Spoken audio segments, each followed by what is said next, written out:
भाग भाग के आ गए। चलिए क्या चल रहा था? संशोधन हो गए थे। संविधान संशोधन हो गए थे। ठीक है, भाग हमारा कौन सा कंप्लीट हुआ? 20। डालिए भाग 21। भाग 21 डालेंगे। भाग 21 बातें नहीं भाई। अनुच्छेद 369 से लेकर 392 तक हम इसमें चर्चा करेंगे। ठीक है, अनुच्छेद 369 से लेकर 392। इस भाग का नाम क्या है अगर आपसे पूछे तो अस्थायी संक्रमणकारी विशेष प्रावधान। विशेष प्रावधान आपको देखने से लग रहा होगा यहाँ पर एक ही मेन आर्टिकल है जिसपे सबसे ज्यादा चर्चा होगी, वो है अनुच्छेद 370। जम्मू कश्मीर। जी हाँ, जम्मू कश्मीर वो इसी में आएगा। देखो 369 370।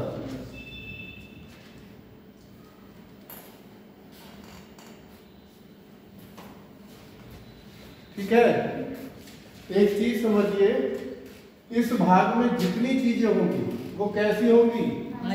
मतलब कभी भी संक्रमणकालीन का मतलब एक समय आया फिर चला गया। जैसे कोरोना संक्रमण देखा था, कोरोना आया एक समय और फिर चला गया। तो इसमें है सारी विशेष चीजें, लेकिन वो कैसी होंगी?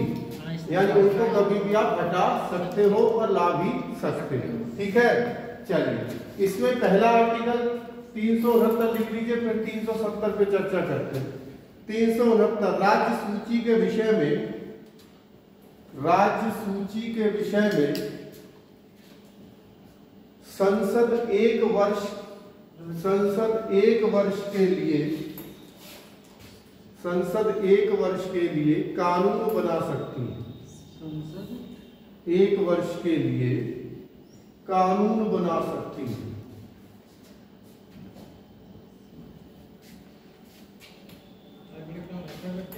पेपर बता रहे हैं, कुछ पेपर शुरू हो गए,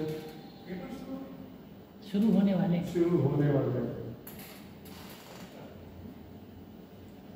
संविधान दिवस पे कुछ भाषण रखा है, तो मैंने इनसे कहा आप लोग इतने अच्छे से पढ़ते तो आप लोग भी इसे करते हैं। बिल्कुल 10 बजे। जी आप तो क्वालिटी पढ़ाते हैं ना? जी जी ये बोलने का सर आएंगे। बिल्कुल बिल्कुल सर आपके बोलने में आएंगे। इसका नाम होगा कल है 10 बजे। ठीक है, कौन सर लेगा कोई अटेंड? कल 26 नवंबर है संविधान दिवस। जी सर, कुछ भी बोल सकते हो, शुरू से अब तक पढ़ा, 2-4 लाइनें चीजें सीख के कि 26 नवंबर को बना, लेकिन 26 जनवरी को लागू क्यों हुआ? हमने आपको पढ़ाया क्या कारण था कि 15 अगस्त को हमें आजादी क्यों मिली, वो उनकी दिन थी। तो अच्छा से कुछ बोल देना सोच समझ के, कोई हेल्प चाहिए बता देना। मैं तो खैर कल होऊंगा नहीं, बता तो पहले आ जाता। ठीक है, चलिए तो कल संविधान दिवस है, उस पर चर्चा कर कह के गए तो सोचना जरूर और अच्छा लगेगा। देखो कोई भी चीज़ है हेजिटेशन मत करना। थोड़े यहाँ स्टेज पे खड़े होकर बोलना थोड़ा सा कठिन तो होता है, लेकिन अगर एक बार स्पीच शुरू हो गई उसके बाद वो डर जिंदगी भर के लिए निकलता चला जाए। बस एक बार बोल लीजिए, उसके बाद कर लीजिए। आप सोचे यहाँ आके पढ़ाना, हमें भी तभी तो शुरुआत करी होगी हमने भी। पहले दिन जब पढ़ाया था ना तो हाथ काँप रहे थे, क्योंकि जिस बैच को पढ़ाया था ना वो समझ लो मेरा सीनियर खुद का था। अपने सीनियर बैच को पढ़ाना, उन्हें पता होना कि ये जूनियर है, तो हाथ काँप रहे थे। लेकिन आप धीरे धीरे आप कहीं खड़ा कर दो, आप कोई समस्या नहीं। ठीक है, तो कोशिश करना कल बोलने के लिए। चलिए बाकी लिख लिया आपने। अब डालिए आर्टिकल 370। आर्टिकल 370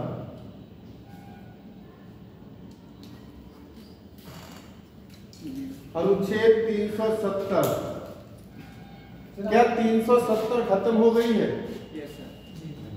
अब पढ़े लिखों की तरह कहोगे 370। अभी देखेंगे 370 का एम एक चीज लिखी है, लिखा है जम्मू कश्मीर भारत का अभिन्न अंग है। अभी लिखना मत इसे, ये लास्ट में लिखेंगे, समझाने के लिए अभिन्न अंग है, इसकी सीमाएं भारत की सीमाएं मानी चाहिए, सीमाएं मानी चाहिए।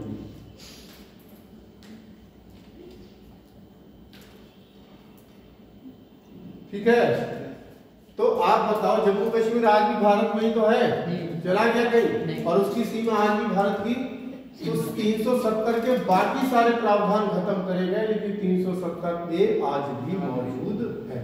आई बात समझ में? अब देखो था क्या, जम्मू कश्मीर 370 के तहत जम्मू कश्मीर को बनाया गया था विशेष राज्य। जम्मू कश्मीर पहले कैसा था? इसको विशेष राज्य का दर्जा दिया गया था आर्टिकल 370। ठीक, पहले भारत का संविधान यहाँ लागू नहीं होता था, इनका अपना एक अलग संविधान है। यहाँ लोकसभा 5 साल की, वहाँ 6 साल की। यहाँ एकल नागरिकता पूरे भारत में, वहाँ दोहरी नागरिकता। कौन वहाँ का नागरिक होगा या नहीं ये तय करते थे ये खुद लोग। ठीक है, तो यानी बिल्कुल अलग। जो RTI है, राइट टू इंफॉर्मेशन है, सूचना का अधिकार, वो यहाँ लागू नहीं था। केवल हम कुछ चीजों पर ही इनकी मदद कर सकते थे, बाकी अपना संविधान अलग ही चलाते। लेकिन ऐसा हुआ क्यों? कब ऐसी स्थिति बनी कि सारे देश तो ठीक ठाक चले, लेकिन ये विशेष कब बन गए? ठीक है, तो उसके लिए थोड़ा सा पीछे जाओ। भारत में शुरुआत में देखोगे, जब भारत को आजाद किया तो भारत में 565 रियासतें थी। रियासतें समझते हो? छोटे छोटे कुल में राजा होते थे। जब पीलीभीत में भी जाओगे तो वहां भी राजा साहब थे। ठीक, जब अंग्रेज हमको छोड़कर गए, यानी कि हमें आजाद करके गए, तो इन रियासतों को उन्होंने 3 ऑप्शन दिए। या तो आप किसमें मिल जाओ, भारत में, या फिर किसमें मिल जाओ, पाकिस्तान में, या फिर क्या रहो, स्वतंत्र।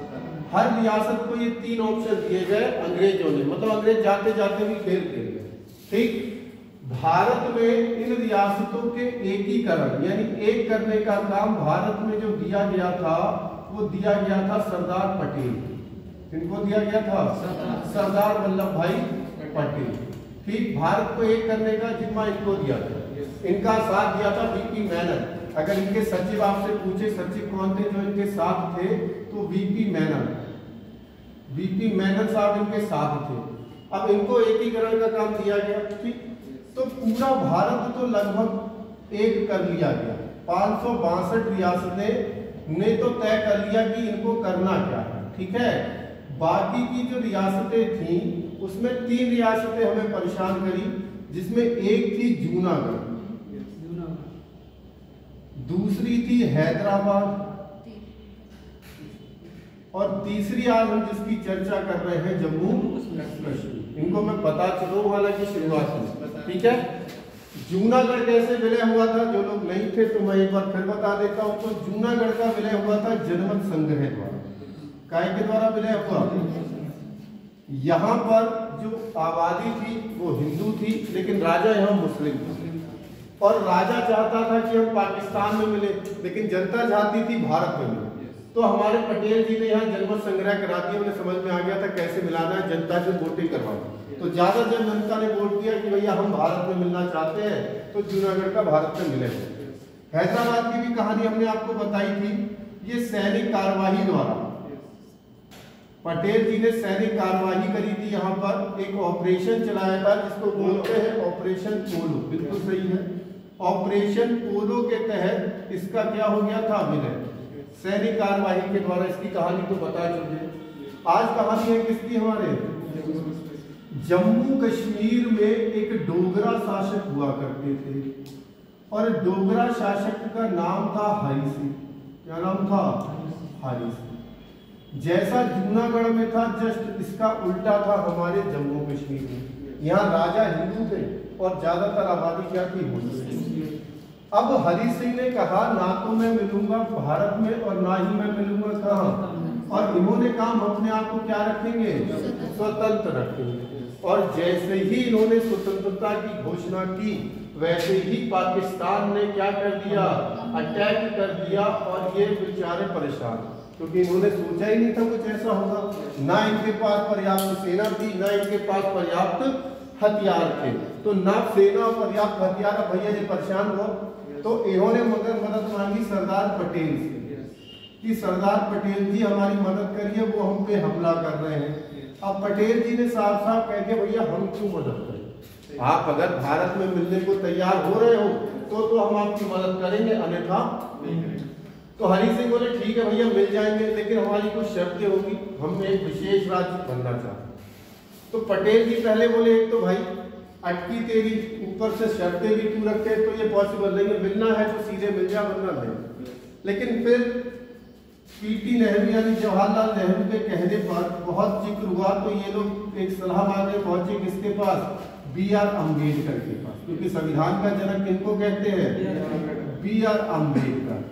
अब बी.आर. अम्बेडकर ने कहा कि अरे कह रहा है विशेष राज्य दे दो, क्यों, क्योंकि मैं उसे संविधान के कौन से भाग में रखूंगा, नहीं आते जैसे ही शामिल हो जाएगा उसके बाद आपको पता है हमारे यहाँ आ तो सकते हो लेकिन जा नहीं सकते, आर्टिकल 1 कह देता है। उसके बाद ये 370 विशेष राज्य का दर्जा हटा देंगे, तो जैसा नॉर्मल राज्य वैसा ही।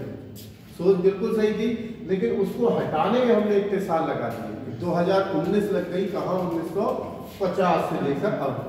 तो वो राजनीतिक मुद्दा है, लेकिन उनकी सोच एकदम सही। इसीलिए जम्मू कश्मीर को हमारे कहाँ रखा गया, भाग 21, याद रहेगा। ठीक है, शुरू करें लिखना, चलिए लिखेंगे अनुच्छेद 370 जम्मू कश्मीर हेडिंग डाल दीजिए, जम्मू कश्मीर, जम्मू कश्मीर। देखिए 26 अक्टूबर 1947 को, 26 अक्टूबर 1947 को जम्मू कश्मीर भारत का, जम्मू कश्मीर भारत का अंग बना, जम्मू कश्मीर भारत का अंग बना।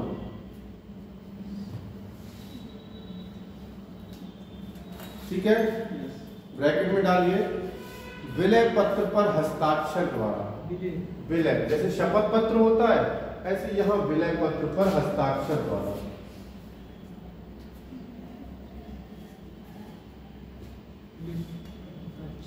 विलय पत्र पर हस्ताक्षर द्वारा।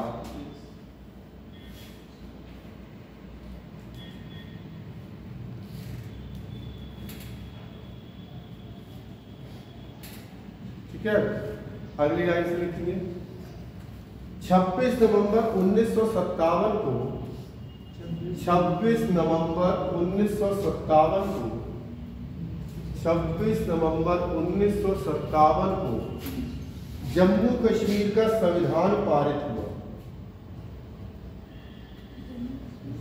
हाँ, 26 नवंबर 1957 को जम्मू कश्मीर का संविधान पारित हुआ।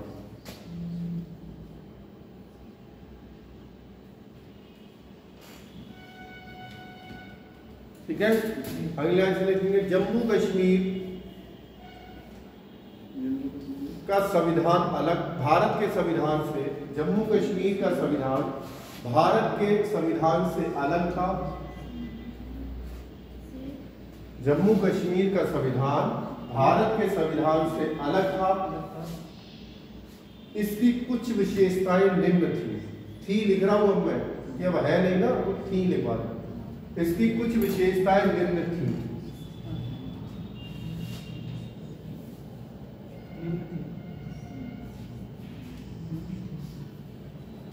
विशेषताएं निम्न थी।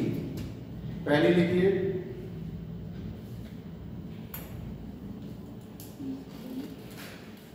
लिखिए जम्मू कश्मीर में दोहरी नागरिकता थी। जम्मू कश्मीर में दोहरी नागरिकता थी। हमारे यहाँ कैसी एकल, यहाँ कैसी दोहरी। अगला, जम्मू कश्मीर में संपत्ति का अधिकार मौलिक अधिकार था। संपत्ति का अधिकार मौलिक अधिकार था।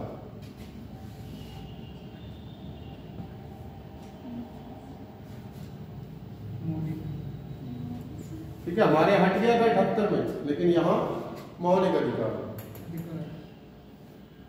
अगला, यहां की विधानसभा का कार्यकाल 6 वर्ष होता था। यहाँ की विधानसभा का कार्यकाल 6 वर्ष होता था।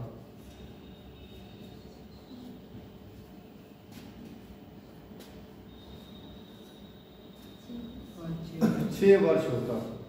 अगला, जम्मू कश्मीर की विधानसभा में 2 महिलाएं मनोनीत की जाती थी। जम्मू कश्मीर की विधानसभा में 2 महिलाएं मनोनीत की जाती थी।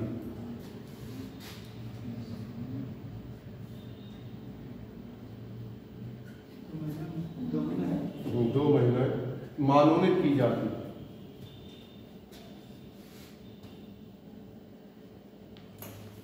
अगला, जम्मू कश्मीर में आरटीआई या सूचना का अधिकार लिख सकते हैं।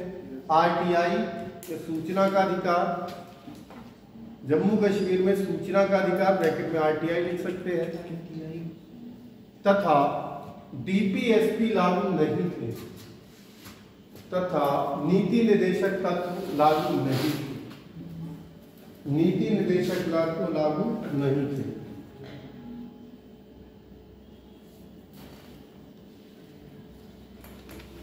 ठीक है। अगला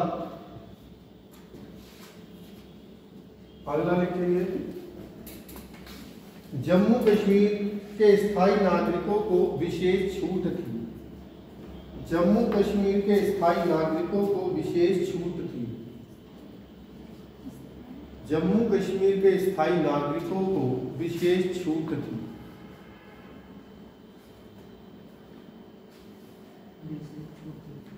अगला, कौन व्यक्ति स्थायी नागरिक है या नहीं? कौन व्यक्ति स्थायी नागरिक है या नहीं? स्थायी नागरिक है या नहीं, इसका निर्धारण जम्मू कश्मीर विधानसभा, इसका निर्धारण जम्मू कश्मीर विधानसभा, जम्मू कश्मीर विधानसभा अनुच्छेद 35A के तहत करती थी। अनुच्छेद 35A के तहत करती थी। जम्मू कश्मीर विधानसभा अनुच्छेद 35A के अंतर्गत करती थी। ठीक है, सुनो, अगर जम्मू कश्मीर की अगर मैं बात करूं, जम्मू कश्मीर की अगर कोई महिला इधर वाले भारत में शादी कर लेती थी तो उसकी नागरिकता समाप्त कर दी जाती। ठीक, वहीं अगर पाकिस्तान का कोई पुरुष यहाँ किसी महिला से शादी कर देता था तो उसको यहाँ की नागरिकता देती। मतलब इसीलिए पत्थरबाजी होती थी, आपने सेना में सुना होगा, क्योंकि वो व्यक्ति पाकिस्तान का है, हमें पता भी है, लेकिन वहाँ की नागरिकता उसने ले ली है तो हम उसका कुछ नहीं कर सकते। यही कारण थे उस समय जब हमारी सेना पे इतना ज्यादा दिक्कत होती। ठीक है, और सामने वाले सिविलियन को मार भी नहीं सकते, ये हमारा राइट नहीं। पाकिस्तान से कर सकते थे क्या चीज? शादी कैसे क्या पाकिस्तान? तो मोबाइल लगा लो चार्ज। जब कोई बात बीच में होती तब जाते। ठीक है, चलो कोई नहीं, फिर बताए तो जम्मू कश्मीर की कोई महिला इधर वाले भारत में शादी कर लेगी तो उसकी यहाँ से नागरिकता खत्म कर देती है, और पाकिस्तान का कोई पुरुष अगर इस यहाँ की महिला से शादी कर ले उसे यहाँ की नागरिकता देती। ठीक है, 35A कहता है, लेकिन अब वो खत्म। ठीक है, दूसरी चीज, पहले भारत का कोई व्यक्ति जम्मू कश्मीर में जमीन नहीं खरीद सकता क्योंकि वह संपत्ति का अधिकार। इधर वाले इधर खरीद सकते थे, हम नहीं कर सकते, लेकिन अब ऐसा नहीं, अब तो नॉर्मल है, तो नॉर्मल है। नोट करके लिखो, जम्मू कश्मीर की सीमाएं तब तक भारत की सीमाएं, जम्मू कश्मीर की सीमाएं तब तक भारत की सीमाएं समझी जाएंगी जब तक संविधान में 370A है।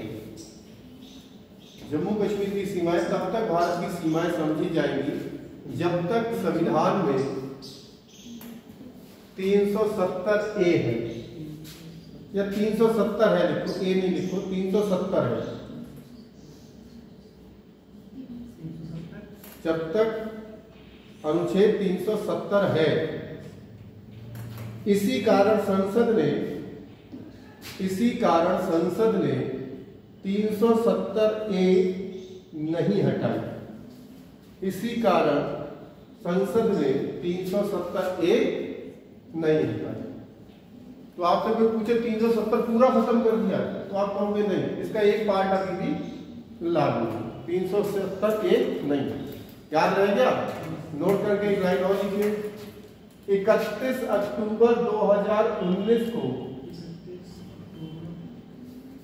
31 अक्टूबर 2019 को जम्मू कश्मीर से विशेष राज्य का दर्जा छीना गया। जम्मू कश्मीर से विशेष राज्य का दर्जा छीना गया।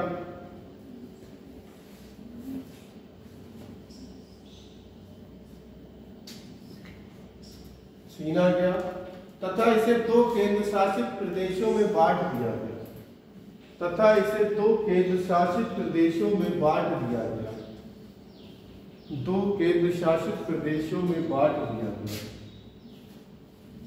2 केंद्र शासित प्रदेशों में बांट दिया गया।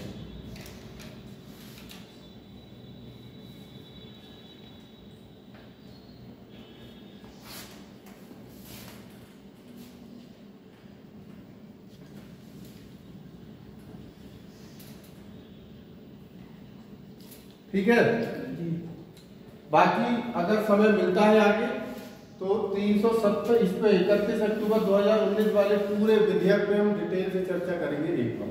ठीक है, मिलता पहले मेन चीजें पूरी कर ले उसके बाद। ठीक है, अगला टॉपिक आर्टिकल 371, बहुत बड़ा टॉपिक है अपने आप में जम्मू कश्मीर, लेकिन वही है सारी चीजें हमें मैनेज करनी है समय के साथ और संख्या लगातार कम हो रही है। लिखेंगे महाराष्ट्र व गुजरात को विशेष दर्जा।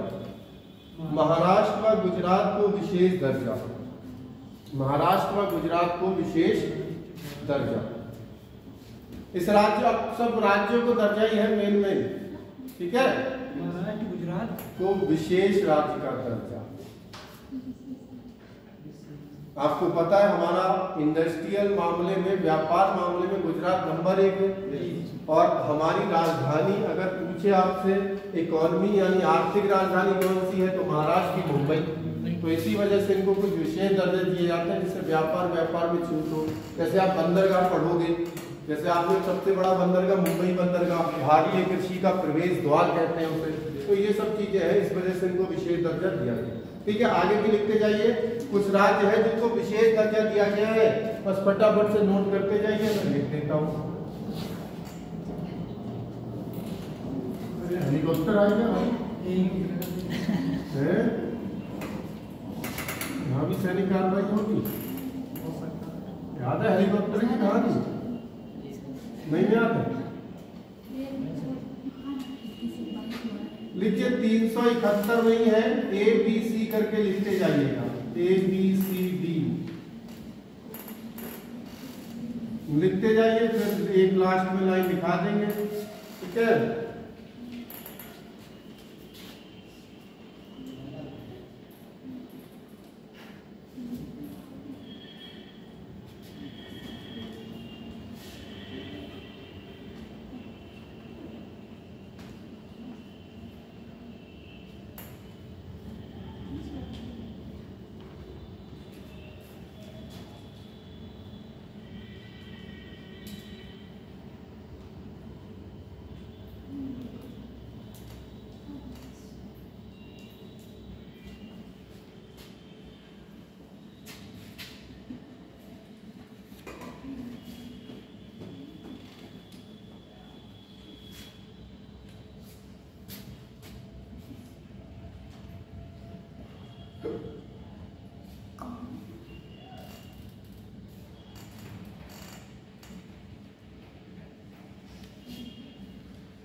खत्म हो गई है।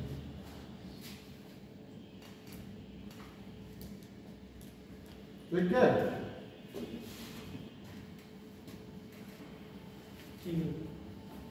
याद कैसे करोगे, ये कंफ्यूजन ना हो है? बताई थी सर ये नीचे क्या लिखा है? होगा के नीचे याद की दिमाग में कर्नाटक है, भूल जाता हूँ ना, तो मैं भी दिमाग में रिमाइंड कर रहा था, तो वो ट्रिक से याद हो गया।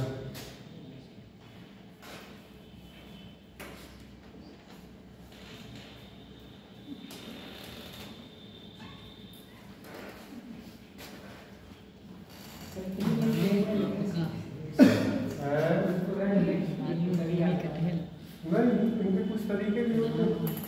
देखो नाम आपका सिमी, सेमी समझते हो? सेमी सब्जियों को मैं छोटे क्रम से बढ़ लेगा, सेमी छोटी, उससे बड़ा आलू, उससे बड़ी गोभी, सबसे बड़ा अगर इसमें कभी कंफ्यूजन हो तो साइड से लगा दीजिए, कभी दोबारा गोभी आगे आ जाए आलू तो साइड, छोटी उससे बड़ा उससे बड़ा।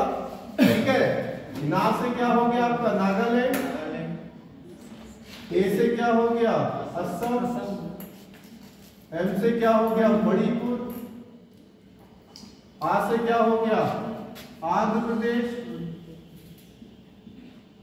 और आंध्र प्रदेश के साथ विश्वविद्यालय याद रखना। ठीक है, विश्वविद्यालय का को छोड़ दीजिए, सी से हो गया सिक्किम, मी से मिजोरम, कभी कंफ्यूजन ना हो। देखो ये माँ है तो मणिपुर, मी है तो मी से तो मिजोरम ही शुरू होगा, मिजोरम, आ से अरुणाचल प्रदेश, गा से क्या हो गया गोवा, का से क्या हो गया कर्नाटक। ठीक है सर, एक उपाय है वो नाम रखते अत्र मत गुसियाओ पंख में उगो है महके चले जाओ, उससे सर भारत के सभी राज्य आते हैं। क्या आ जाते हैं? भारत के सभी राज्यों के नाम मतलब से आप वैसे ही याद कर लो। अच्छा, ट्रिक को भी तो याद करने में समय लगे, इससे दिमाग में बैठा। आप तो ज्योग्राफी पढ़ रहे हो, ज्योग्राफी तभी मजेदार होगी जब आपको एक एक राज्य पता हो। जैसे मैंने कोई बता रही है किसी भी राज्य के बारे में, तो आपके दिमाग में तुरंत आ जाती है, अच्छा उत्तर प्रदेश वहां पे है, ऐसे करके इधर उत्तराखंड है, इधर बिहार है, नीचे ये है। अभी प्रश्न पूछा गया था आपने को रटे क्या, प्रश्न पूछा गया छत्तीसगढ़ की सीमाएं कितने राज्यों से लगती है, कोई ट्रिक काम नहीं आई। जिसका मैनुअली है, जिसको मैप भरना आता है वो बना दे। और इसीलिए आप लोग भी 50 पैसे का मैप आता है, करीब तो 20-25 मैप रोज भरो। अब एक का गड्डी लोगे अभी भी, जैसे हमारे हम तो इकट्ठा लेके आते हैं 100 की गड्डी, तो 50 रुपए की आती है, जब 60-70 गड्डी तो किस तरह है अपने आप से भरो तो उसमें याद हो जाता तो बिना मैप यूपी SSC की कोई परीक्षा दोगे 2 नंबर मैप से ही आते हैं। उन्होंने पूछा कि नेपाल की सीमा किस किस राज्य से लगती है, किस किस राज्य से लगती है? अच्छा बताओ, नेपाल की उत्तराखंड, यूपी, असम कहाँ पहुँचे? असम नहीं, बिहार, उत्तराखंड, यूपी और सर पश्चिम बंगाल से लगती है। पश्चिम बंगाल सबसे जो खतरनाक यही है, यही है। तमन्ना दिमाग लगेगा कि पश्चिम बंगाल यही सोच के बैठा होगा, ये यहाँ है पश्चिम बंगाल, ये है बंगाल, ये है बंगाल। अब नहीं, ये तो बांग्लादेश है, ये है बंगाल। अब यहाँ से सोचेंगे नेपाल, यहाँ कैसे लगे, बहुत माइनर सी सीमा। हाँ, और उधर भूटान में भी लगती है, तो यही बस पूछते हैं। अफगानिस्तान से लग गई। नोट करके लिखिए, लिख लिए आराम से, जल्दबाजी नहीं है, नोट कर लेना, पता लगा लिखेंगे नोट करके। अनुच्छेद 379 से 379 से 390 तक,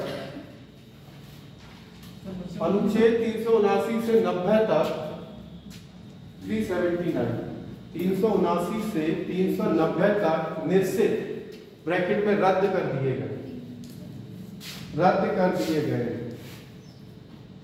निश्चित या रद्द कर दिए गए, निश्चित या रद्द। 379 से 300 कहाँ तक बोला था? 379 से 390 तक निश्चित यानी रद्द खत्म कर दिए गए हैं। ये अनुच्छेद नहीं जमा वो वक्त जब जुड़ सकते हैं नए तो पुराने खत्म भी तो हो सकते हैं। कुछ ऐसे कानून जो उस समय अच्छे थे वो आज गड़बड़ है, और कुछ ऐसे कानून जो आज अच्छे हैं वो उस समय गड़बड़ थे। ठीक है, दो बचे इसमें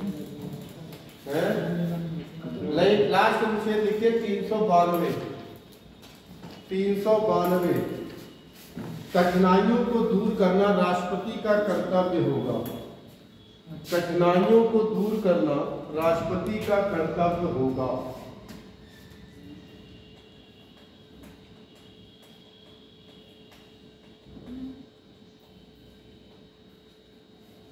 राष्ट्रपति का कर्तव्य होगा।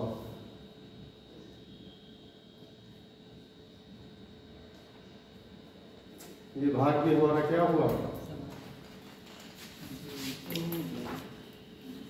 एक बचा होगा लास्ट।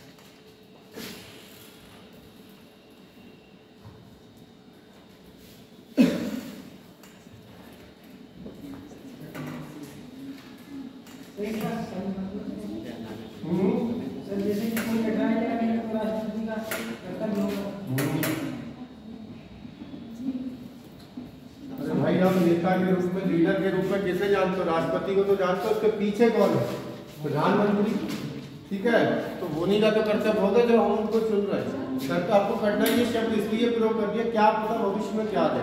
जब संविधान बनाकर तो उन्होंने सोचा होगा कभी कोरोना आएगा, नहीं सोचा होगा, तो इसीलिए एक लाइन ऐसी लिखी, कठिनाई वो किसी भी तरह की हो सकती है, प्राकृतिक हो सकती है, कृत्रिम हो सकती है, कुछ।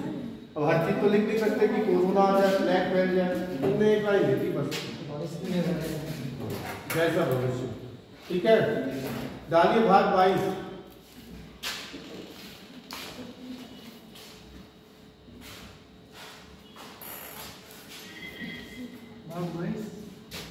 अंतिम भाग है ये। आप कहोगे सर भाग तो 25 है, लेकिन गिनती में आखिरी 22 ही है। बीच में जोड़े नहीं थे 9A, 9B, 9C, तो ये सब जोड़ के हम 25 टोटल कहते हैं। आखिरी आज भी गिनती 22 ही है। ठीक है, आखिरी गिनती कितनी है आज भी? संविधान के अनुच्छेद आखिरी कौन सा होगा? कभी 396 आर्टिकल आपको लिखा नहीं देगा, क्योंकि जो बड़े हैं वो बीच बीच में आपने देखे नहीं, 39A, B, 21A, तो वो कुल अनुच्छेद कहते हैं। 470 से कम होगा, 445 आ गए, 470 गए थे, 445। ठीक है, हाँ ठीक है, तो वो बीच में, जैसे मान लो यहाँ तक भी लिखा है। अभी पूछे आपसे कितने अनुच्छेद है? 5। आखिरी गिनती से ही तो बताते हो। अब यहाँ पे मैंने एक जोड़ दिया, 2, 3 जोड़ दिए, एक यहाँ, 2 यहाँ जोड़ दिए। ठीक है, एक यहाँ जोड़ दिया। अब कितने अनुच्छेद है? आखिरी आज भी कितना है, लेकिन टोटल गिने तो 1, 2, 3, 4, 5, 6, 7, 8। अनुकूल अनुच्छेद 8, लेकिन अंतिम आज भी क्या है? तो ऐसी भाग भी अंतिम क्या है, और आखिरी अनुच्छेद अंतिम क्या होगा? तो सोच लो कभी किनारे पे आ गए। भाग भी जोड़ सकते हैं। जोड़े नहीं है, हमने पढ़ाया नहीं था 9A, 9B, ग्राम पंचायत, नगर पंचायत, सहकारिता 9B, 9B, 9A पढ़ाए नहीं थे? अरे आप ही के में तो लिखवाए हैं। और याद करो 4A, अनुच्छेद 4A, अनुच्छेद करो भाग 4A जुड़वाया था, जिसमें आर्टिकल 51A था, मौलिक कर्तव्य, वो भी जुड़ा है। हाँ, ABCD कहीं आ जाए, काका काका समझ लो, मूल नहीं था, बाद में जोड़ा गया। ठीक है, भाग 22, इसमें जो जो चीजें हैं बस वही है। इसका नाम, संक्षिप्त नाम,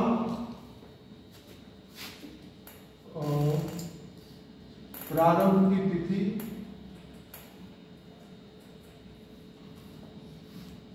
हिंदी में हिंदी अनुवाद, अनुच्छेद कहाँ पे छोड़ा था वो? 392, 393 से 393 से अंतिम कितना होगा? 395। मैंने कहा 396 तो आर्टिकल ही नहीं हमारे। सोचो कितनी जल्दी हम लोग खत्म करने पे आ गया। सर कितनी क्लास है? 17वीं क्लास है। लेकिन अभी भी बहुत चीजें हैं, अभी पढ़ाएंगे उनको। अब ये वो सोचना कंप्लीट है आयोग बचे हैं, समितियां बची हैं, संवैधानिक इतिहास बचा है, शब्दावली बची है। तो 3 में इसमें से 2 या 3 क्लास और। सर आज बोल रहे थे कि आप आएंगे नहीं, आपकी क्लास में मैसेज पड़ा था। अभी बाद में बात करेंगे।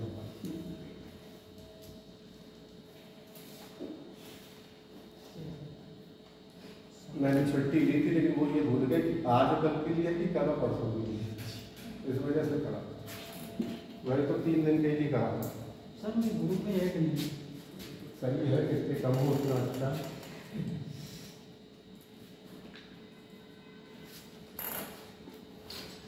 ठीक है,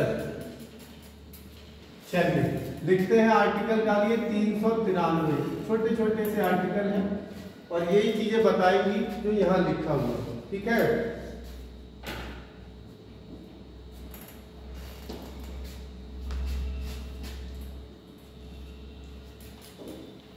ठीक है, लिखेंगे 393। लिखिए इस विधि पुस्तक का नाम, इस विधि, विधि मतलब बड़े, विधि मतलब हाँ कानून। इस विधि पुस्तक का संक्षिप्त नाम भारत का संविधान है। इस विधि पुस्तक का संक्षिप्त नाम भारत का संविधान है। भारत का संविधान है।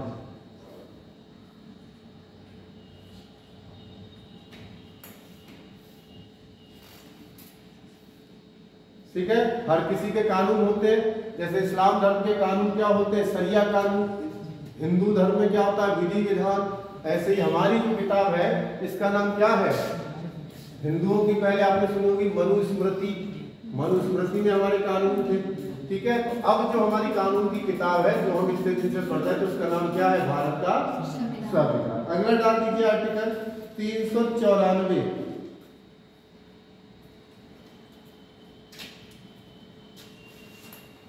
लिखेंगे इसमें संविधान लागू होने की तिथि की चर्चा है।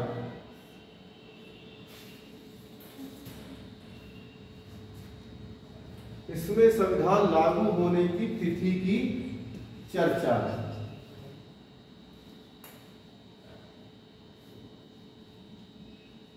नोट करके लिखेंगे। नोट करके लिखेंगे। भारतीय संविधान 26 नवंबर 1949 को बन गया था। कल जो डेट है, भारतीय संविधान 26 नवंबर 1949 को बन गया था, किंतु उसे 26 जनवरी 1950 को लागू किया गया। किंतु उसे 26 जनवरी 1950 को लागू किया गया। स्थिति की चर्चा इसी अनुच्छेद, स्थिति की चर्चा इसी अनुच्छेद में।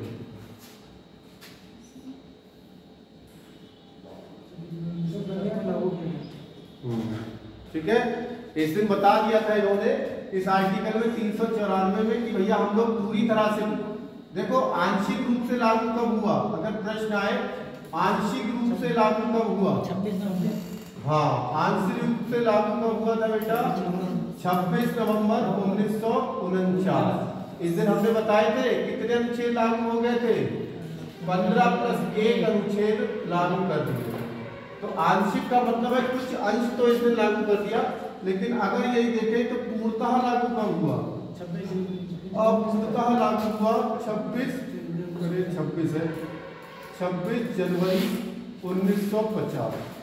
इसीलिए 26 नवंबर को कौन सा दिवस, विधि दिवस या कानून दिवस, और नरेंद्र मोदी जी ने आके 2014 में इसको क्या बना दिया, संविधान दिवस। तो कभी मत सोचना कि संविधान लागू पूरी तरह से 26 जनवरी को हुआ, लेकिन बनता कब है, संविधान दिवस 26। क्यों बनाया गया बताओ, अभी बताया तुमने, अभी तो बताया। क्यों रोका गया 2 महीने, सर क्योंकि वो 26 जनवरी को स्वाधीनता दिवस मनाते हाँ 1930 से मनाते थे। लाहौर अधिवेशन 1929 में हुआ, जिसमें पूर्ण स्वराज की मांग रखी गई। उसके अध्यक्ष थे हमारे पंडित जवाहरलाल नेहरू, और उन्हीं ने अगले ही साल यानी कि जनवरी में 26 जनवरी 1930 को रावी नदी के किनारे झंडा फहराया और झंडा फहराते के उसी को स्वाधीनता दिवस के रूप में माना।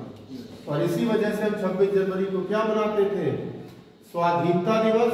और उससे हमारी इतनी भावनाएं जुड़ गई कि उस डेट को हमने पाने के लिए संविधान को 2 महीने के लिए रोक दिया। याद रहेगा? संविधान का झंडा, सॉरी संविधान का झंडा कह रहा हूं, भारत का झंडा किसने डिजाइन किया? रविंद्रनाथ टैगोर। अभी लिखवाएंगे ये सब आपको, मैं हमें पढ़ाना पहली बार कब गाएगा, वैसे मैंने लिखवाया था। चलो कोई बात। चौड़ाई लंबाई का अनुपात 2:3। मैंने चौड़ाई पहले बोल दिया, यही एसएससी ने करा था पिछली बार। एसएससी ने पेपर में प्रश्न पूछा चौड़ाई लंबाई का अनुपात बताओ, बच्चा वही ऑप्शन फटाफट 3 हो देता, आगे बढ़ो, लेकिन वो चौड़ाई लंबाई था। तो ये थोड़ा सा ध्यान रखें, एसएससी छोटी छोटी गलतियां कराता है। भारत के झंडे में कितने रंग है? बस सब गलत, 4 रंग है। 3 तो तुम्हें देखते हैं, चौथा वो जो चक्र है वो डार्क ब्लू का गहरे नीले रंग का है, वो रंग की तो झंडे में ही है। देखना कितनी आसानी से गलत कर रहे हो। चलो कोई बात नहीं, तो यही सब चीजें पढ़ाएंगे तब आपसे गलतियां नहीं होगी। हालांकि कुछ चीजें अजीब लगती है कि नहीं, लेकिन होती सही है।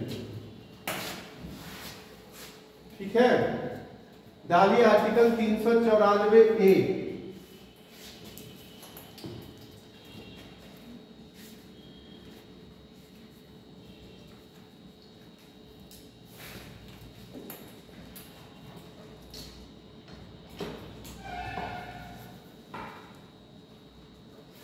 लिखिए, इसे 58वें संविधान संशोधन 1987 में जोड़ा गया। 58वें संविधान संशोधन 1987 में जोड़ा गया।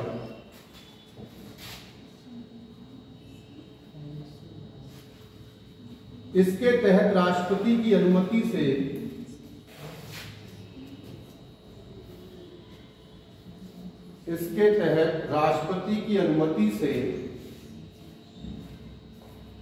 राष्ट्रपति की अनुमति से मूल संविधान जो अंग्रेजी में था,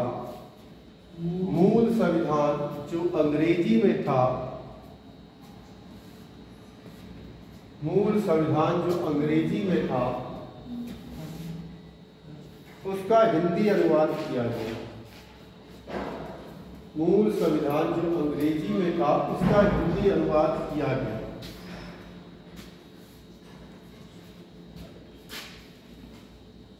आपसे पूछे हमारा संविधान किस भाषा में बना है, तो अंग्रेजी।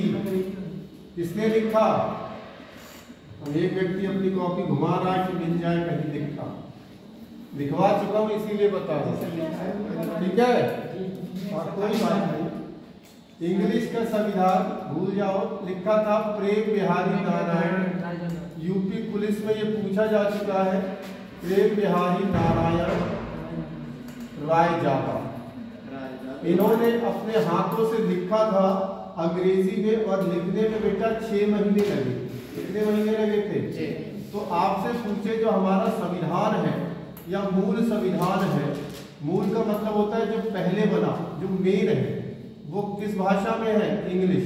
इसको लिखने में कितना समय लग गया? तो लिखने में 6 महीने। लेकिन अगर पूछे बनने में कितना समय लगा, तो बनने में 2 वर्ष 11 माह 18।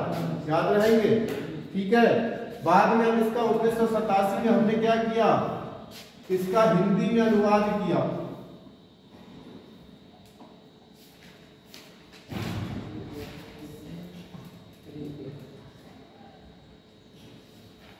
ठीक है, याद रखना, इसका हमने हिंदी में अनुवाद किया। और हिंदी अनुवाद किसने किया? बसंत कृष्ण वैद। हाँ, बसंत कृष्णा वैद। बसंत कृष्णा वैद। ठीक है, तो ये नाम भी पूछे जाते हैं तो लिख लीजिए।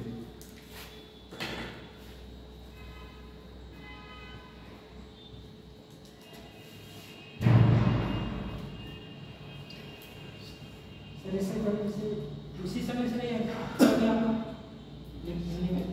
किस समय लिखा गया, उसके बाद बन गया उसके हिंदी में कब लिखा? तुम आप दिमाग कहाँ रख के आ रहे हैं?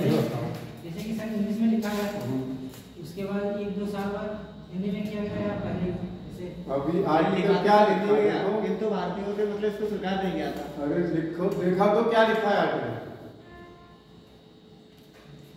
अरे आर्टिकल लिखो क्या लिखा है, बोलो तो। 58वें संविधान संशोधन 1987 में इसका हिंदी अनुवाद किया गया राष्ट्रपति की अनुमति से। अरे वही तो कह रहा दिमाग में, वही तो लिखवाया अभी। अरे भाई संशोधन का मतलब तभी तो होगा।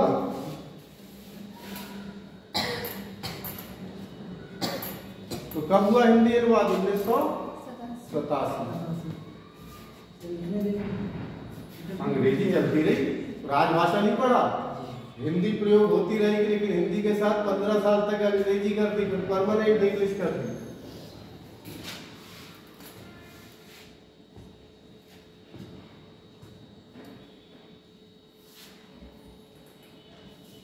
ठीक है, चलिए अब आपका स्टैटिक वाला संविधान रह गया है। मेन संविधान जिससे ज्यादा प्रश्न आने के चांस रहते हैं, जिसमें विभाग पढ़ोगे आप। ईडी सुना है, सीबीआई सुना होगा, सीबीआई जांच कराओ, ईडी आईडी इनके बारे में पढ़ेंगे। इसके बाद समितियां हैं संविधान की, समितियों के बारे में पढ़ना है। इससे पहले हमने एक टॉपिक शुरुआत में छोड़ दिया था, संवैधानिक इतिहास। आज उसको शुरू करते हैं। ठीक है, ये आपका मूव कंप्लीट हुआ, इधर रखो। बीच में कुछ चीजें छोड़ के तो आए हैं, पता ही होगा भाई, जाहिर सी बात है, इतने कम समय में करवाना है तो कुछ ना कुछ तो रहा, लेकिन फिर भी कोशिश करेंगे आगे जैसे जैसे बताते हैं। ठीक है, जानिए भारत का संवैधानिक इतिहास। अरे हाँ, 395 बचा है, डालिए आर्टिकल 395। अरे आर्टिकल को छोड़ ही जा रहे दो ही महीने, एक ही तो रह गया यार। तो डालिए 395 आर्टिकल।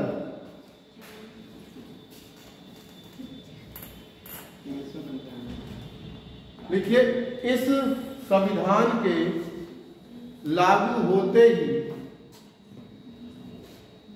इस संविधान के लागू होते ही ब्रैकेट में 26 जनवरी 1950 से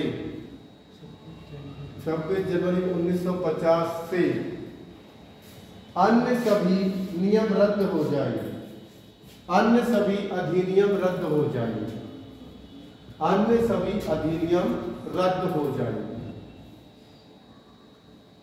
अन्य सभी अधिनियम रद्द हो जाएंगे। अन्य सभी अधिनियम मतलब जो पहले से कानून चल रहे थे वो सारे क्या हो गए, और जो पहले के कानून है अब वो हम पढ़ते जा रहे हैं।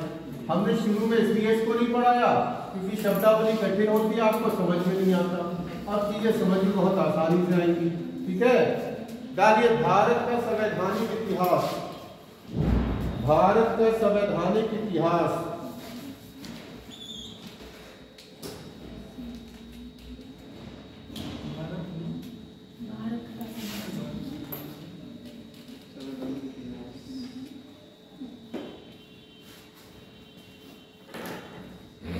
ठीक है, अब कॉपी पेन बंद, मतलब पेन रख दीजिए, लिखने का काम नहीं है।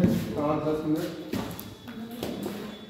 देखो, भारत का संविधान बनने में 2 वर्ष 11 माह 18 दिन लगे, ये आप कहते हो, या लिखने में 6 महीने लगे, ये हम कहते हैं। लेकिन जो लगता है ना कि लगभग 3 साल 2 वर्ष 11 माह 18 दिन में बना, इसकी जड़ें बहुत पुरानी। कोई भी चीज एक साथ दिमाग में नहीं आती, वो धीरे धीरे धीरे धीरे करके पनपती है। चाहे कोई पेड़ हो, चाहे आप हो, चाहे मैं, सब धीरे धीरे करके। ऐसे ही संविधान की जो जड़ें हैं वो कहाँ से शुरू हुई थी वो आपको पता हो। ठीक है, तो वहीं पे चर्चा करेंगे हम। उसके लिए अगर हम देखें तो एक तारीख आपको याद करनी होगी, 31, ये इधर थोड़ा लिख दूं, 31 दिसंबर 1600। ठीक, क्या हुआ था इस तारीख को? ईस्ट इंडिया कंपनी बनी थी। ईस्ट इंडिया कंपनी कहाँ बनी थी? लंदन। ईस्ट मतलब पूरब, पूरब को ईस्ट तो कहते हैं। पूर्वी देशों से व्यापार करने के लिए कंपनी बनी थी जिसका नाम क्या था? पूर्वी देशों से व्यापार के लिए क्यों बन रही थी? जानकारी है या बतानी पड़ेगी इतिहास में जाके? है? जैसे कि मशीनें वगैरह आपके पास आ सकती अरे नहीं, कहाँ चले जा रहे हैं तो बता दीजिए। चल बता देते हैं। वो मॉडर्न हिस्ट्री का हिस्सा है। चलो फिर भी हम थोड़ा सा इतिहास में जाते हैं। पहले पता होगा दो कॉन्टिनेंट है या महाद्वीप है, एक यूरोप और एक हमारा एशिया, ठीक है। इन दोनों ही देशों में आपस में व्यापार होता। कैसा व्यापार? स्थलीय मार्ग। स्थलीय मार्ग से क्या होता था? व्यापार होता था। कोई दिक्कत नहीं भाई, आइए चीजें खरीदिए, बेचिए, सस्ता महंगा कुछ चलता रहे, ठीक है, कोई दिक्कत नहीं। एक स्थलीय मार्ग के बीच में जगह पड़ती है कस्तूतूनिया, ठीक है। कौन सी जगह है? ये आज का वर्तमान में तुर्की देश सुना है, तुर्की जिसे कहते हैं, उसका नाम बदल के तुर्की किया गया इस्तांबुल। इस्तांबुल में जब भी आपको यहाँ से यहाँ जाना है ना, कौन से मार्ग से? स्थलीय मार्ग तो समझते हैं, जमीन वाला। तो आपको यहाँ से होके गुजरना ही पड़ेगा, बिना यहाँ से गुजरे आप निकल ही नहीं सकते, ठीक। अब हुआ क्या? 14वीं शताब्दी में कस्तूतूनिया पर कब्जा कर लिया या अधिकार कर लिया। अधिकार लिखो, ज्यादा अच्छा शब्द है। अधिकार कर लिया कहाँ के लोगों ने? अरब के लोग। अधिकार कर लिया अरब के लोगों ने और स्थलीय मार्ग को कर दिया बंद। ये मार्ग क्या हो गया? बंद कर दिया गया। अब व्यापार रुक गया, ना यूरोप से कोई यहाँ पर है ना यहाँ से। अब बड़ी दिक्कत है भाई। तो इसी समय समुद्री मार्गों की खोज शुरू हुई। काय की खोज शुरू हुई? समुद्री मार्ग की खोज में दो देश बहुत तेज निकले। एक हमारा था स्पेन और दूसरा था पुर्तगाल, ठीक है। सबसे पहले स्पेन का एक व्यक्ति निकला कि भैया मैं पूर्वी देशों के साथ, पूर्वी देशों को खास करके उस समय खोज चल रही थी भारत की, कि मैं भारत के लिए समुद्री मार्ग सोचूंगा। तो कोलंबस ने कहा ठीक है भाई जाओ, लेकिन कोलंबस निकला किधर की ओर? पश्चिम की ओर निकला, वेस्ट की ओर। तो उससे कहा गया यार भारत तो पूरब की ओर है, हमें पूरब देशों में जाना है। तो बोले आप ही तो कह रहे हो दुनिया गोल है, मैं जहां से भी चलूंगा लौट के तो वहीं आऊंगा, तो रास्ते में कहीं पड़ेगा ही, गोल घूम के दो। बोले जाओ तुम इंडिया ही खोज करो, जहां मसाले मिल जाए, समझ लेना इंडिया। ये बंदा पहुंचा, अब इसने एक जगह की खोज करी, यहाँ इसे मसाले भी मिले, यहाँ इसे क्या मिले? तो ये सोच रहा ये लोग इंडियन है, और यहाँ जो अंग्रेज होते हैं उनके चेहरे एकदम गुलाबी होते हैं, लाल लाल, तो इसीलिए उनके लोगों को इसने कहा रेड इंडियन। आप पढ़ोगे रेड इंडियन जनजाति कहाँ पाई जाती है? तो यूएसए, क्योंकि इस कोलंबस ने खोज कर दी थी जिस देश की, वो क्या थी? इसी यूएसए को उस समय कहा गया नई दुनिया। आपसे पूछेगा न्यू वर्ल्ड किसे कहते हैं? न्यू वर्ल्ड किसको कहा जाता है? तो अमेरिका या उत्तरी अमेरिका की इसकी खोज किसने की थी? लेकिन खोज तो भारत ही कर रहे थे। अब पुर्तगाल से एक व्यक्ति निकला, देखो मैं डीप नहीं जाऊंगा, हिस्ट्री नहीं पढ़ रहा, पॉलिटी पढ़ रहा। वैसे तो बात हो गया, इतिहास था, लेकिन सीधा मतलब समझो, भारत की खोज के लिए एक व्यक्ति निकला और भारत पहुंचेगा जाके, हाँ भारत पहुंचेगा जाके, ठीक है। इस व्यक्ति का केरल में पहुंचाओ, मैंने कहा वहां पहुंचा दिया, कर्नाटक, ठीक है। ये व्यक्ति था वास्को डिगामा, सबने पढ़ा होगा वास्को डिगामा। तो मैं कह रहा हूँ मैं जल्दी जल्दी बताऊंगा क्योंकि ये पॉलिटी है। वास्को डिगामा, तो ये भारत के लिए खोज हो गई, कब हुई थी? 1458।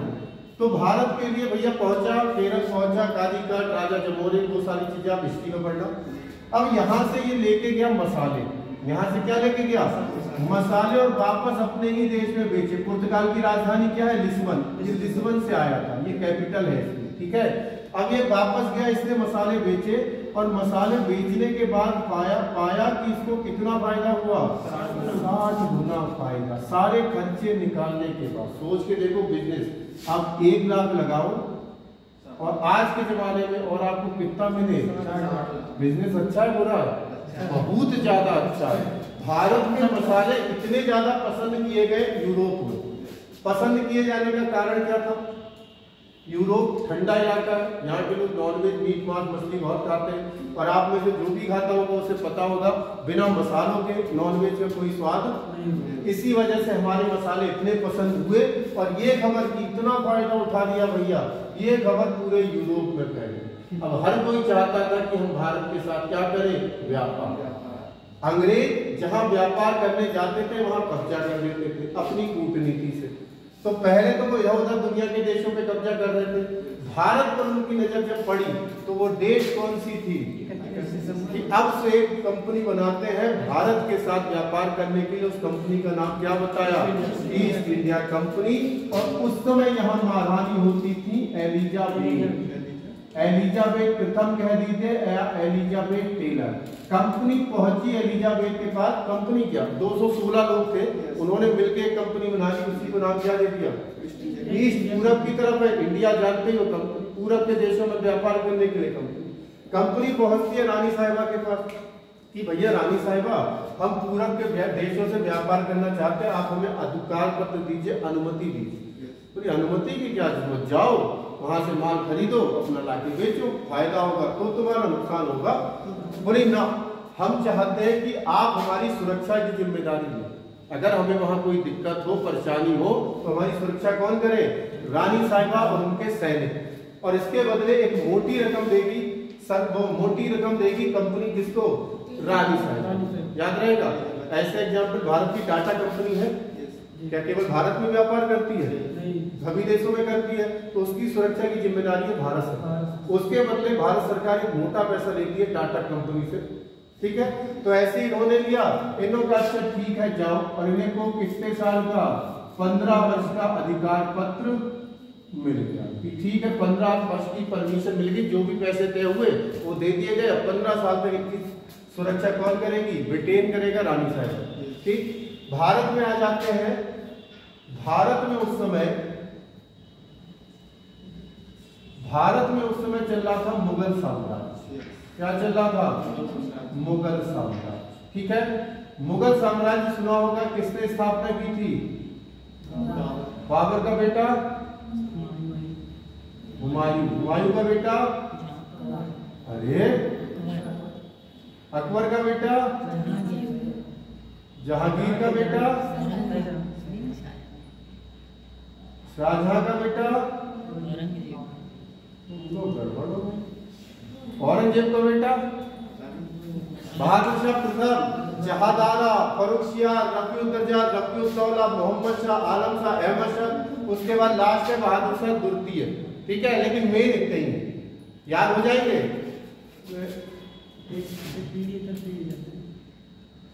आजकल की बहू शर्माती है? नहीं शर्माती। तो मैंने ट्रिक बना दी। वहां से क्या हो गया? बाबर, हू से, आ से अकबर, जा से जहांगीर, सा से, ओ से औरंगजेब। अब तो नहीं भूलोगे। चलो आगे की बात। बाबर आया था 1526 से 1530 में मृत्यु हो गई। 1556 तक हुमायूं, 1605 तक अकबर, 1627 तक जहांगीर, 1658 तक शाहजहां, 1707 में मृत्यु हुई औरंगजेब। हमारे लिए इतने ही काम के हैं। ठीक है, प्रश्न पहला देखो यहाँ से क्या बनेगा। ईस्ट इंडिया कंपनी की जब स्थापना हुई तो भारत का शासक कौन था? अकबर। शासनकाल देख लो 1605 तक। तो ईस्ट इंडिया कंपनी की स्थापना के समय मुगल बादशाह कौन था? एक प्रश्न तो यही आंसर हो गया, अकबर। याद हो जाएगा। दूसरा प्रश्न, इस ईस्ट इंडिया कंपनी का पहला व्यक्ति जो भारत आया था, इस व्यक्ति का नाम था विलियम हॉकिंस। क्या नाम था? William Hawkins. East India company का भारत आने वाला पहला व्यक्ति, तो ये भी एक प्रश्न हो गया। इस समय आप जो पढ़ रहे हो ना, वो मॉडर्न हिस्ट्री और पॉलिटी दोनों चल रही है। ठीक है, हॉकिंस कब आया? 1608। अब पूछेगा कि ईस्ट इंडिया कंपनी के समय ईस्ट इंडिया कंपनी का पहला व्यक्ति किसके दरबार में पहुंचा? तो वो दरबार था जहांगीर का, क्योंकि औरंगजेब को अकबर की मृत्यु होगी 1600। याद रहेगा। ठीक, सुनो, इत्मीनान से नोट करने का समय मिल जाएगा। अब हॉकिंस दरबार में पहुंचा जहांगीर के कि भैया मैं ईस्ट इंडिया कंपनी की तरफ से आया हूं और आपके देश में व्यापार करना चाहता हूं, आप मुझे अनुमति दें। तो जहांगीर बोला ठीक है भाई, अनुमति दे देंगे, कोई दिक्कत नहीं है, लेकिन दिक्कत क्या है कि आप आओ, खरीदो, बेचो, फायदा हो तो तुम्हारा नुकसान हो, वो तुम्हारा जो रानी साहिबा ने। तो हॉकिंस ने कहा कि नहीं, हम आपके यहाँ करना चाहते उपनिवेशित व्यापार। कैसा व्यापार करना चाहते हैं? उपनिवेशित व्यापार। अरे ये क्या बला है भाई? ये बला ये थी कि आपके देश से लेके जाएंगे हम कच्चा माल, क्योंकि अभी फैक्ट्री तो लगाई नहीं है भारत में। अपने देश, और अपने देश फैक्ट्री में उसे बनाएंगे पक्का माल और वापस लाके आप ही के देश में बेच देंगे। फॉर एग्जाम्पल गेहूं ले गए, अपनी फैक्ट्री बढ़िया पार्ले जी टाइप बिस्कुट बनाया और बिस्कुट बना के भारत में बेचे। ये होता है उपनिवेशिक व्यापार। और मैंने पहले ही बताया था, अंग्रेज अपनी कूटनीति के लिए फेमस थे। उन्हें पता था अगर इस व्यापार की अनुमति मिल जाती है तो वो भारत में कहीं भी आ जा सकती। तो जहांगीर ने इस व्यापार की अनुमति देने से क्या कर दिया? मना। नहीं भाई, नहीं मिले। ठीक। अगला व्यक्ति ईस्ट इंडिया कंपनी का चौथा व्यक्ति था, आया टॉमस रो। कौन आया था ईस्ट इंडिया कंपनी का?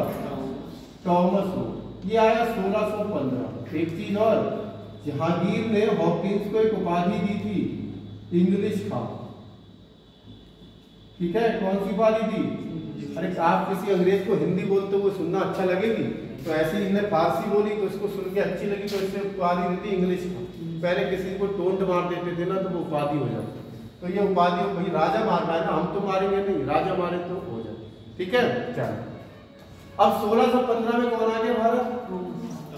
टॉमस रो अपनी चालाकी के लिए जाना जाता था। कहते हैं आज जो भारत जुगाड़ू है ना, रिश्वत वाला, वो रिश्वत भारत में टॉमस रो लेके आया, ऐसा माना जाता।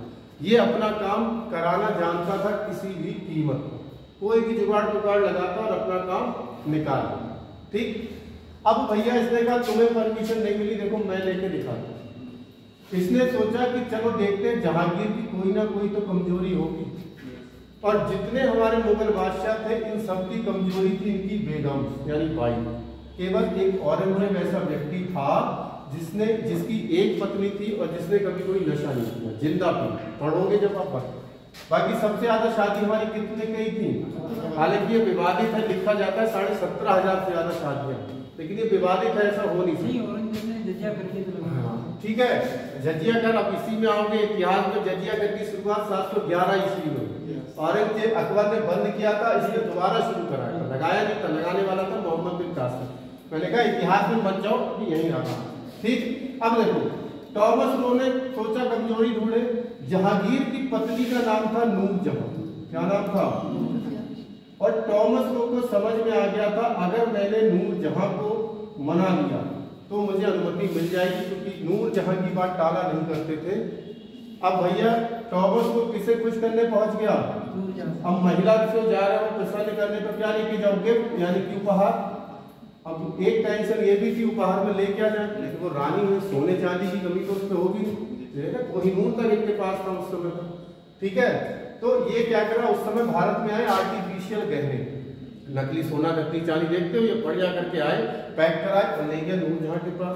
ये लीजिए रानी साहिबा, उपहार आपके लिए, मैं गरीब सा अंग्रेज हूँ, आपके देश में व्यापार करना चाहता हूँ और आपके मियाँ जी अनुमति नहीं दे रहे। महिला उपहार देख के खुश हो गई, ऊपर से क्या थे? आभूषण, ज्वेलरी, कतई खुश। उन्होंने कहा जाओ तुम्हें मिल गई अनुमति, मिल जाएगी। जाओ। अब भैया शाम को थक हार के अपना जहांगीर काम से पहुंचे। हाँ भाई बताओ, वही मुद्दा छिड़ गया, बोलेंगे ऐसे करके आया था, आप उसे अनुमति क्यों नहीं दे रहे? उस समय जहांगीर ने एक बात कही थी बड़ी अच्छी कि नूरजहां तुम दुनियादारी नहीं जानती, ये अंग्रेज इतने चालाक है, अगर मैंने आज अनुमति दे दी तो कल भारत पे ये राज करे। और उसकी बात सही थी, लेकिन भैया एक तो पत्नी ऊपर से महिला, तो भैया जिद पकड़ ली तो जिद में अनुमति देनी पड़ी और अनुमति दे दी गई कब? और अनुमति दे दी गई 16 जनवरी 1616, सॉरी 10 जनवरी 1616। और अनुमति कहाँ दी गई? अजमेर। अब इसके बाद भारत में अंग्रेज कहीं भी आ जा सकते थे, कोई दिक्कत नहीं। यहाँ तक की बात समझ में आई? सब कुछ सही चलता रहा, शाहजहां के समय में चला। औरंगजेब, जैसे कि अभी मैंने बताया, इसको जिंदा पीर कहते थे, जिंदा तो जिंदा, मरे को नहीं छोड़ता था, ये इतना कट्टर था। दिवाली मनाने पे बैन है, मनानी है घर में मनाओ, घर में मना रहे, पटाखे की आवाज बाहर आके गर्दन कटवा देता तो होश आते थे।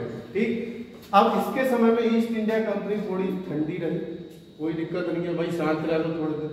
लेकिन औरंगजेब की मृत्यु हुई ना 1707 में, इसके बाद के जितने राजा थे, जितने नाम लिए हमने, वो सब अयोग्य थे, कतई बेकार। एक तो ऐसे थे महिलाओं के कपड़े पहन के आ जाते थे दरबार में, मोहम्मद शाह रंगीला क्या कहते थे, रंगीला बादशाह था। तो इसके बाद के अयोग्य शासक थे, इसका फायदा किसने उठाया? अंग्रेजों। अंग्रेजों ने कहा साहब आप अपने महल में बढ़िया करके रहो, महीने की पेंशन आपकी पहुंच जाया करेगी और आप दिक्कत नहीं। मतलब धीरे धीरे जो कंपनी थी वो अधिकार जमाना शुरू। अब कंपनी ने 2 युद्ध लड़े। 1757 सुना होगा आपने, पढ़ोगे आप, कौन सा युद्ध? 1764 कौन सा युद्ध? बक्सर।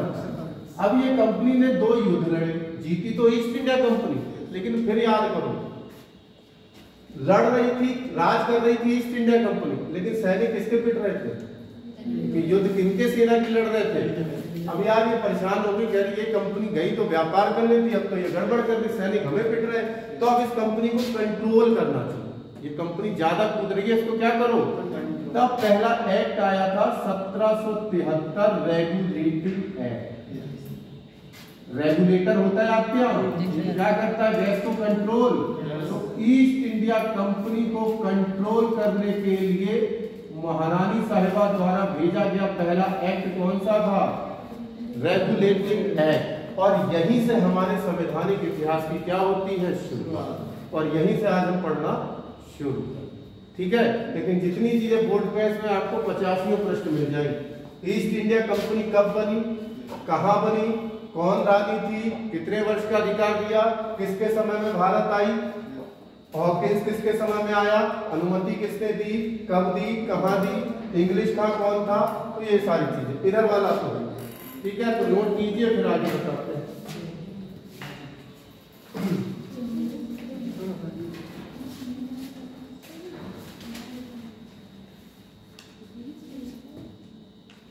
अब इतनी देर आराम से चैन से बैठो, थोड़ी देर हाथ चलाओ। सर हो गया, पहले आपने करवाया था एक बार। करवाया था, लेकिन हमने उस समय रफली बताया था, वो वैसे नहीं बताया था।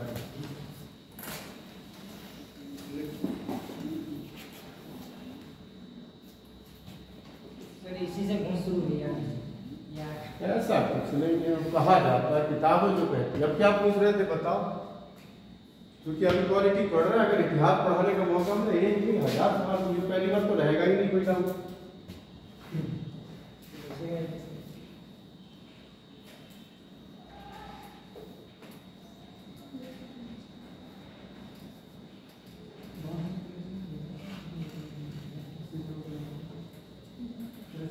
फोटो खींच लो, उस दिन का जो गड़बड़ था फोटो को, उसमें ऊपर लोकेशन नहीं आ रहा था, लैटिट्यूड लॉन्गिट्यूड अक्षांश देशांश का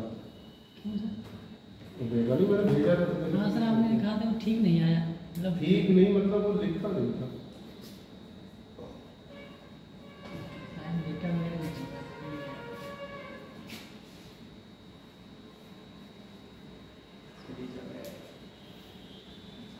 ये देखो, इसमें लिखा नहीं आ रहा है, और इधर वाले में है, तो खींच लो, अभी खींच ही लो, तो सब लिखते रहे।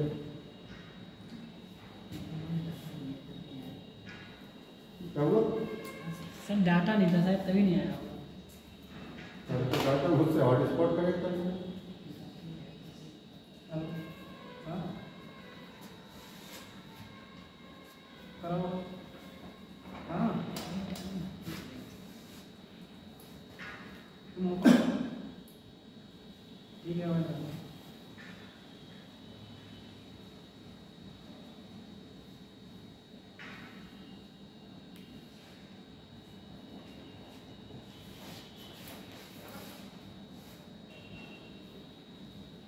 एक पैर दे दो मुझे।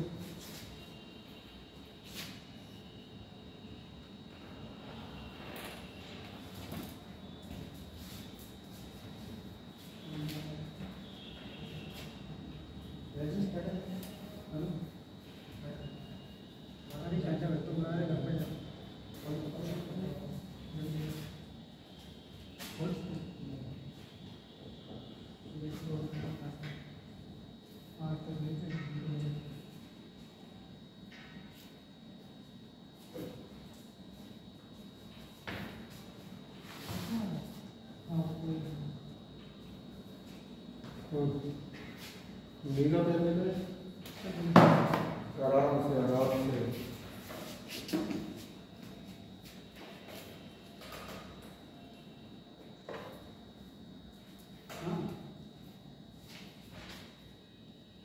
घर पे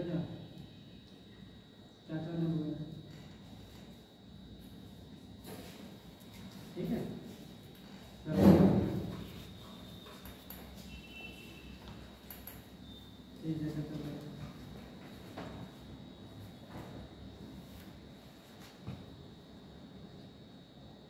कस्तूतूनिया कहाँ पढ़ रहा है इस समय? तुर्की है, इस्तांबुल जिसे बोले थे। क्या चीज? क्या चीज कहाँ पढ़ेगा? ये पढ़ा जाएगा ना, की चमक पड़ रही है, ये पढ़ेगी। ये देश है कस्तूतूनिया तो बहुत छोटा होगा, तो उसमें आपको दिखाई देगा। आ रहा है नहीं?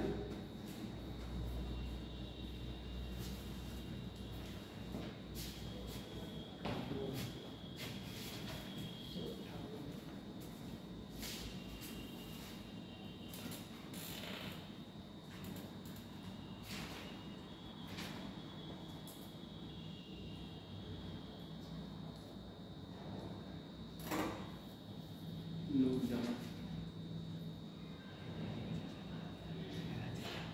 किसी है ना।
इधर वाला तो नीचे होगा।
हो गया नोट। 15 अधिकार पत्र में 15 वर्ष का अधिकार। बस देखिए सर। वर्ष ही लिखा है सर।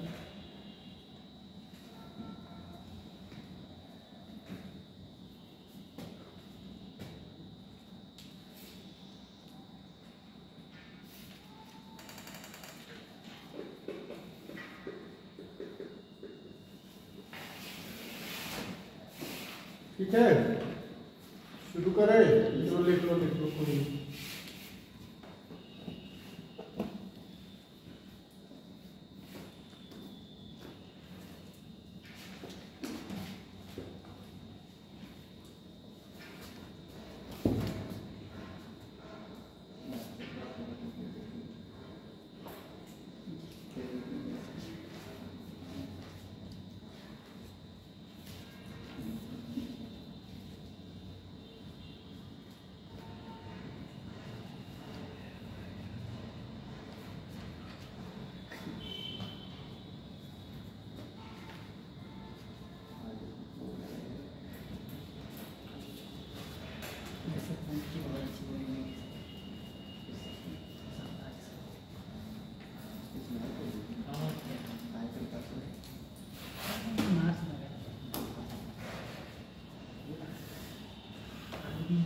चलिए पहला एक्ट देखिए 1773 रेगुलेटिंग एक्ट। ठीक है, तो सबसे पहली चीज थी ईस्ट इंडिया कंपनी को कंट्रोल करने के लिए लाया गया पहला कानून या एक्ट कौन सा था? अभी लिखवा देंगे। ठीक, ये एक्ट 1773 में आया। इस एक्ट के तहत सबसे पहले भारत में बनाई गई थी सुप्रीम कोर्ट। पूछेगा सुप्रीम कोर्ट की स्थापना किस एक्ट के तहत हुई? लेकिन हुई कब थी? तो 1774। इसमें एक मुख्य न्यायाधीश थे, मैंने न्यायपालिका में पढ़ाया भी था। 3 अन्य न्यायाधीश थे, याद है? मुख्य न्यायाधीश का नाम क्या था? Elijah Impey. एलिजा इम्पे थे। और वही 3 अन्य न्यायाधीश कौन से थे? लिमेस्टर, चैम्बर्स और हाइट। ठीक है, दूसरी चीज सुनिए, इस एक्ट में बनाया गया था board of director. Board of director, board of director Hindi में बोलते थे निदेशक मंडल। क्या बोलते थे? निदेशक मंडल। ये निदेशक मंडल भारत में राजनीतिक, क्योंकि अब धीरे धीरे गतिविधियां बढ़ा चुकी थी ईस्ट इंडिया कंपनी, और पैसे से तो थी, तो आर्थिक, भारत के राजनीतिक और आर्थिक मामलों की देखरेख कौन करती थी? अब देखो होता क्या था, अगर आप भारत को देखो तो भारत में उस समय 3 मुख्य प्रेसिडेंसियां थी। अगर भारत को देखे तो 3 मुख्य प्रेसिडेंसियां थी। एक हमारी कलकत्ता थी, जिसको हम लोग बंगाल कहते थे, कलकत्ता ना कहते क्या कहेंगे? बंगाल। एक हमारी बंबई थी, और एक क्या थी हमारी? मद्रास। ठीक है, ये 3 प्रेसिडेंसियां थी। तो पहले रानी साहिबा को तीनों अलग अलग जगह से पैसा लेना होता। तो इस एक्ट में रानी साहिबा ने क्या किया? बंबई और मद्रास को किसके अधीन कर दिया? बंगाल के। और जो बंगाल का गवर्नर था ना, पहले बंगाल का क्या होता था? गवर्नर। इस गवर्नर में एक नया शब्द जोड़ दिया गया, जनरल। तो अब बंगाल का गवर्नर क्या कहलाएगा? बंगाल का गवर्नर। और आपसे पूछेगा पहले कौन बने थे? तो वारेन हेस्टिंग। ठीक है, अभी ये लिख लीजिए, फिर आपको हम इनकी ट्रिक बता देंगे कैसे आपको याद रखें। ठीक है, लिख लीजिए।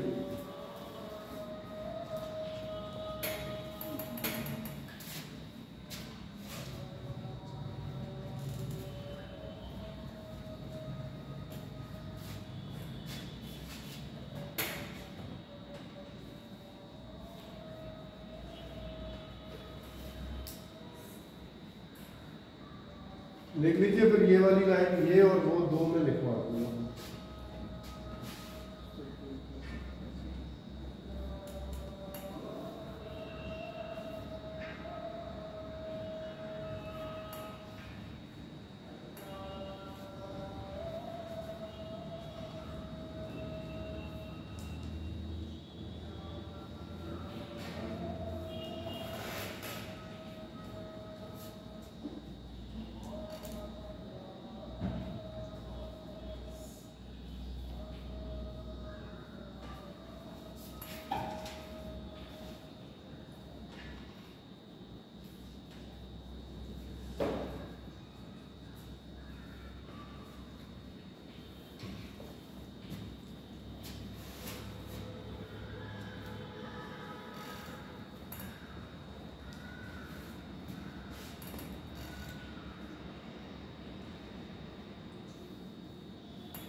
लिख दिया।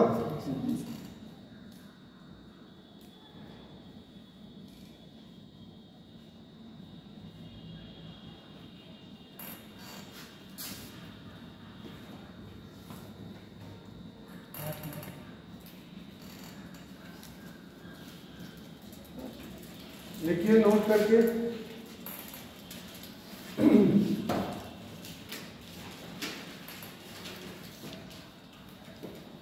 ईस्ट इंडिया कंपनी को कंट्रोल करने के लिए,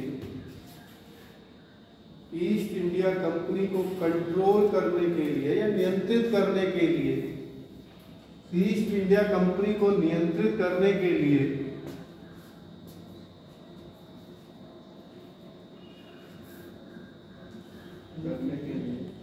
भारत में लाया गया पहला एक्ट, भारत में लाया गया पहला एक्ट 1773 रेगुलेटिंग एक्ट है।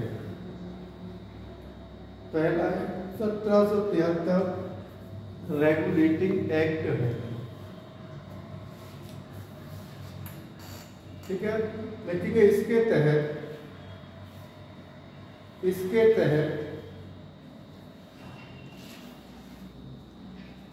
बंबई व मद्रास के गवर्नरों को, बंबई तथा मद्रास को बंगाल के अधीन कर दिया गया।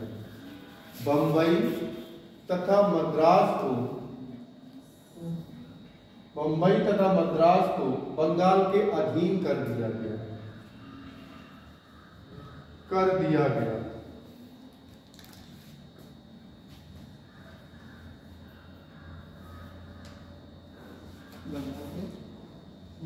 अधीन कर दिया गया, बंगाल के अधीन कर दिया गया। अधीन ऐसे लिखेंगे, बंगाल के गवर्नर को अब गवर्नर जनरल कहा जाने लगा। बंगाल के गवर्नर को अब बंगाल का गवर्नर जनरल कहा जाने लगा।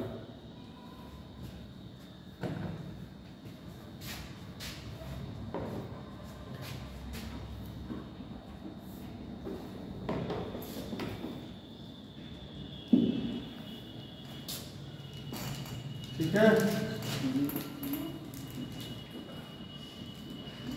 डालिए 1774 regulating fits India act, sorry 1774 नहीं 1784 fits India act,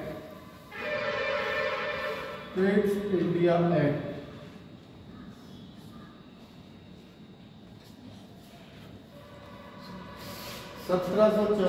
fits India act. ठीक है, उस समय ब्रिटेन के प्रधानमंत्री पिट थे, तो उन्हीं के नाम पे इसका नाम क्या कर दिया गया, पिट। लिखेंगे एक लाइन, लिखेंगे, इसके द्वारा कंपनी के भ्रष्टाचार को कम करने का प्रयास किया गया।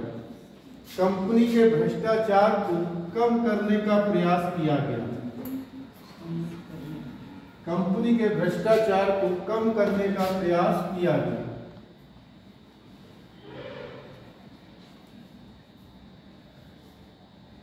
ठीक है, देखिए जो बोर्ड ऑफ डायरेक्टर था वो अभी दोनों सब काम देखता था, उससे अब काम समझा नहीं। ठीक है, सुन लीजिए, लिख लीजिएगा। बोर्ड ऑफ डायरेक्टर को दो हिस्सों में तोड़ दिया। पहले तो कहलाया वही बोर्ड ऑफ डायरेक्टर, हिंदी में आप लिख सकते हैं निदेशक मंडल। दूसरा कहलाया बोर्ड ऑफ कंट्रोलर, इसको बोलते थे नियंत्रक मंडल। नियंत्रक मंडल भारत के राजनीतिक मामले देखता था, पॉलिटिकल, और ये कहाँ बैठते थे, ये राजनीतिक मामले इंग्लैंड में बैठ के देखते थे। कहाँ से, इंग्लैंड से कवर करते थे। और ये भारत के आर्थिक मामले देखता था, आर्थिक मामले, और ये राजनीतिक मामले, और ये आर्थिक मामले भारत में ही रह के देखे थे। ठीक है, देख लीजिए।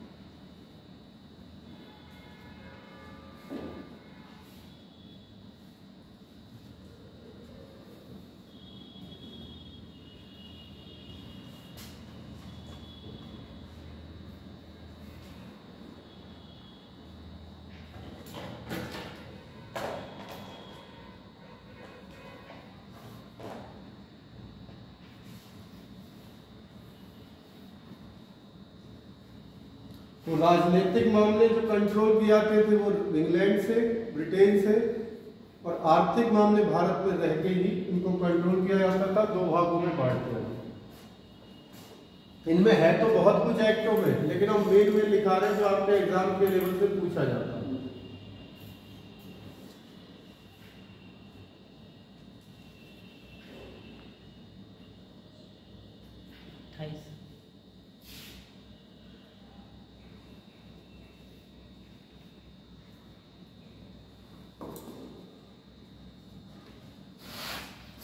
ठीक है, नोट करके क्या लिखेंगे। 1781 में सेटलमेंट एक्ट भी आया था। 1781 में सेटलमेंट एक्ट भी आया था। 1781 में सेटलमेंट एक्ट भी आया था, जिसका कार्य रेगुलेटिंग एक्ट की कमियों को दूर करना, जिसका कार्य रेगुलेटिंग एक्ट की कमियों को दूर करना था। रेगुलेटिंग एक्ट की कमियों को दूर करना था।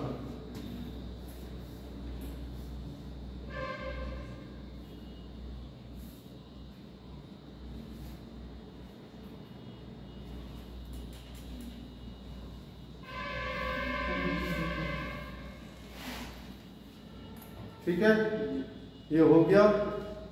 इसको अब यहीं रखते हैं। अगले क्लास में हम इसके आगे क्या लिखाएंगे। एक चीज और याद रखना, 1857 क्रांति आपने सुनी होगी। 1857 क्रांति से पहले भारत में राज कर रही थी ईस्ट इंडिया कंपनी। क्रांति के बाद ईस्ट इंडिया कंपनी खत्म हो जाएगी, सीधे भारत में राज करेगी कौन? British crown. क्राउन का मतलब जो भी ताज पहना हो। और वो उसके बाद जो अधिनियम आएंगे, भारत शासन अधिनियम, इंडियन गवर्नमेंट एक्ट जो आएंगे 1909, 1919, 1935, खास करके 1935 सबसे ज्यादा इम्पोर्टेंट। ठीक है, अगले क्लास में हम बात करेंगे।